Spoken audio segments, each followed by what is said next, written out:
వారి ముందు మాట్లాడే భాగ్యం కలగడం అనేది చాలా గొప్ప విషయం.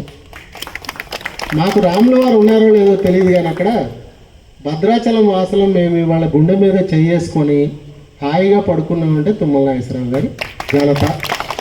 ఇందులో అతిశయోక్తి లేదు. ఒక కరకట్ట కానీ ఇప్పుడు 10 సంవత్సరాల నుంచి రెండవ బ్రిడ్జి నడవనటువంటి భద్రాచలం తుమ్మల నాగేశ్వరరావు గారు వచ్చారు, చకచకా నడుస్తుంది. నేను తెలిసి నవమికి ఓపెన్ అవుతుందని అనుకుంటున్నాను వారి దయతోటి. అట్లాగే వారు వ్యక్తిగతంగా నాకు చాలా సంవత్సరాల నుంచి 90 నుంచి పరిచయం.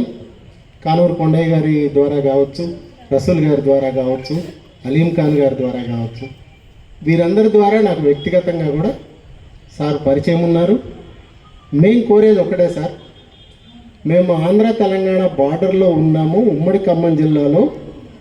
అయినా సరే మొన్న ఎలక్షన్స్కి రమేష్ బాబు గారి పిలుపు మేరకు మేమందరం వచ్చి ఖమ్మంలో మా 100 కుటుంబాలు ఉన్నాయి. నేను వ్యక్తిగతంగా ఖమ్మం వాడిని కానీ భద్రాచలం వెళ్ళి స్థిరపడ్డాను. మా 100 కుటుంబాలు మేము పనిచేసామని చెప్పుకోకూడదు.